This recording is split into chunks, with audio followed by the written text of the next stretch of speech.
In our first story, some MPP youth at Zebilla in the Boku West district of the Upper East region last night vandalized party and government property in protest of a possible appointment of one Victoria Yamba as district chief executive of the area. The hint of Victoria Yamba's possible appointment, they fear, will go against their preferred choice, Patrick Ayaba.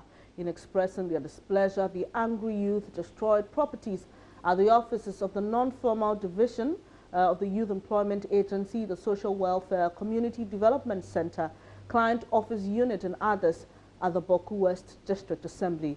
Correspondent Albert Sore has been out and about with a Member of Parliament for the area to assess the extent of damage and joins us live on the phone with more. Good morning, Albert. Thanks. Good afternoon, I beg your pardon. Thanks for your time.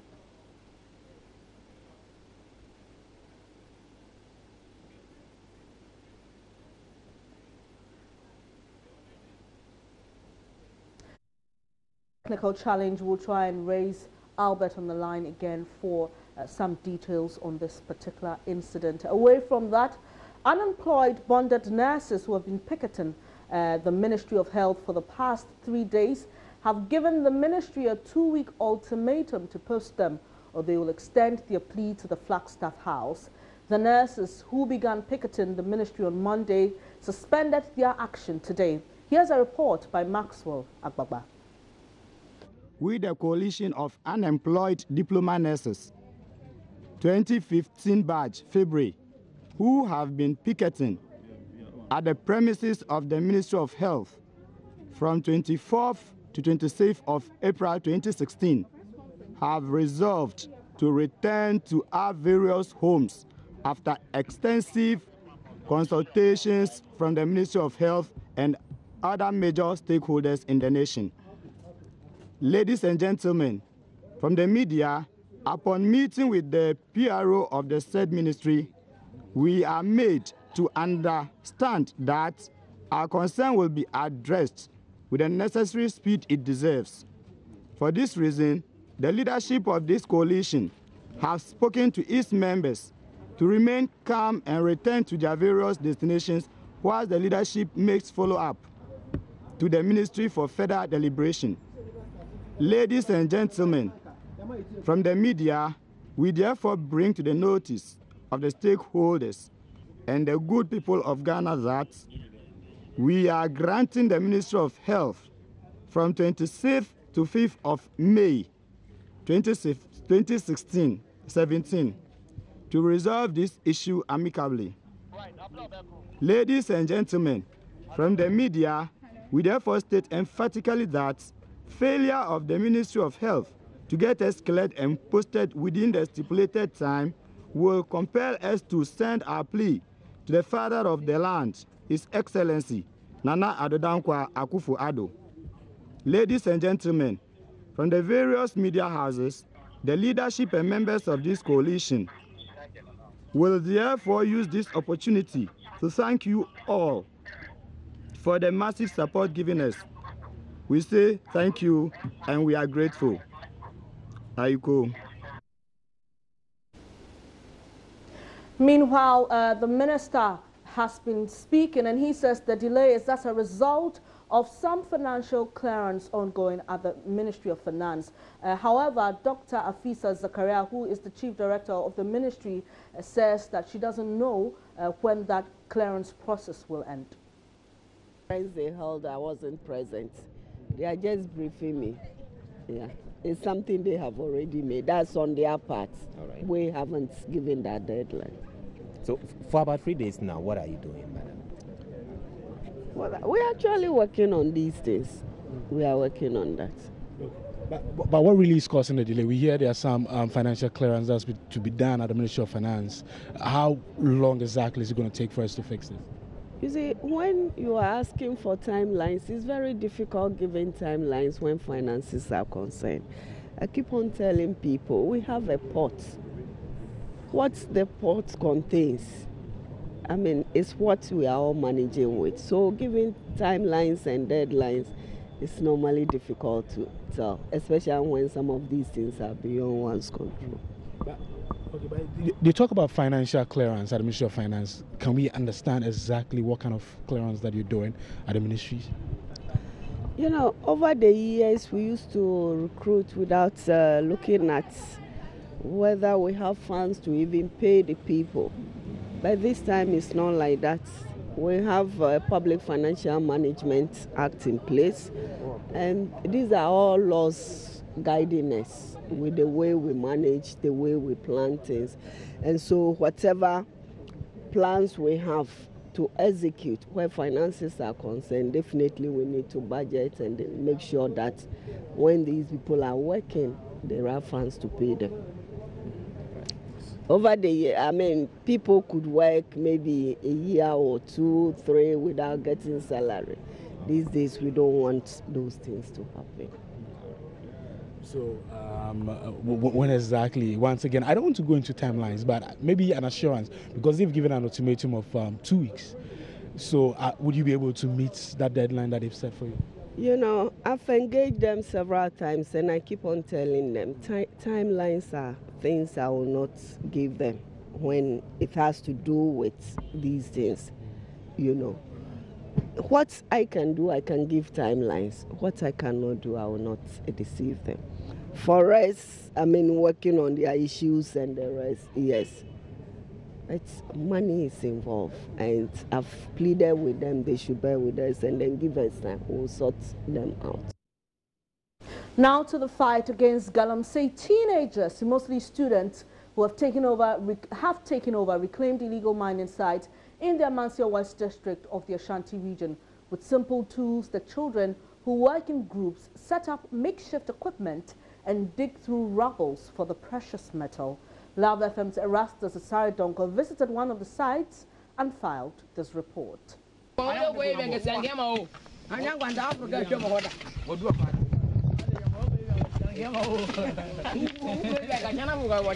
So this is Manso Adukunama, and behind me you could see that mining has gone on here. Some of them do it, and afterwards they cover the pit. So this is the covering they've done for this particular area. There are some who do not cover at all. So as you can see, it's been covered. That's what I can say. But behind me are children who also benefit from this whole business. When the main people who use the excavators have finished their job, they benefit from the leftovers. So you can see they go into it, they dig, they wash them here, and whatever they get, they are saying that is what they use to pay their school fees and all that. Boss, everyone say? But your friend Mensa. Mensa, Nadia Namoya. Yeah, Galamsey. And only a 8 school fees near the Adina. She said, Namoya Hano, Moya Dane, Monsa can be. Yeah, Hronetina, I be a friend good. Near Mary at China, got 20 years can they account for school fees. Well, so he's saying that they wash the leftovers here, and when they wash it, they use mercury in getting the gold. What did I say? SS1. The school bay. Mansumai. Eti moba hano na ya cover pit na mama create we yana. Treba no na hanyina yakata so nyina. Inti eba ni adi pick ene nyina abani amana na tresi yedi. Well, so he says that when they came, this place had been covered. They used pickers and other things to create their own pit, and that is what they are benefiting from. So each day they come, they wash, they get that. It's me be 16. I'll be a sicker be 450. 450 cities. And near Debia 45 cities. 45 cities, Debia. Yes. So he says when they wash, they get 0.16, which translates into 45 Ghana cedis for each of the children here. So what they are doing currently is that they have created their own pit here, and they are trying to create a sort of a tunnel from the water and draw the water from there to this place to use it in washing. The water you see here is not a water body that was here before. No, this is something that was created as a result of the pit that was dug. But then they've covered part of it. So what you see there is not deep, it's a shallow pit that is covered with the water that is left. That's my colleague Erastus Asare Donko. Let's go back to Zebilla, where some youth believed to be MPP supporters have vandalized the district assembly there. We're speaking to ASP Emmanuel Honu Bruni, who is the Zebilla District Police Commander. Good afternoon, sir. Thanks for your time. Can you kindly describe the current situation with the various places that were vandalized? Hello, sir. Hello? Thank you for your time. Yes. Can you kindly describe the current situation with the various places that were vandalized?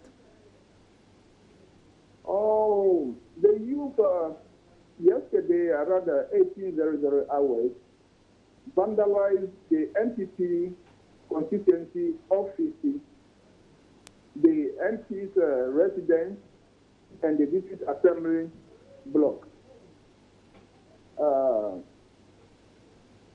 At the district assembly, they smashed the window, louver blades, and destroyed a number of furniture in all the rooms. At the MP's residence, they attempted to burn the house by pouring petrol on the floor and on the door. At their office, they removed all the doors and all the documents, threw them out, and vandalized anything they came across. But we were able to, and burnt tires, set fire across the road, but we went and repelled them. So the situation is calm for now. All right, so the current situation in these various places is that of calm. But our reporter told us that at the time this was going on, the lights were out and it was raining. As the police in the area, have you been able to make any arrests? We just met with the authorities. We met the executive of the party this morning and deliberated over some of these things. The arrest, under normal circumstances, the offenders would not, they would stay out of town for some time. But do we have any suspects? Yes, we have suspects. Okay. We have suspects. All right. All right. So while you're investigating the matter and trying to arrest the perpetrators, what are you doing to maintain peace? Yes, we are appealing to the youth and the supporters who are masterminding this to keep their calm, as the president is yet to even appoint one. And if they are not pleased with the person, there are so many other ways for them to show their displeasure in a democratic manner, but not through violence. Okay.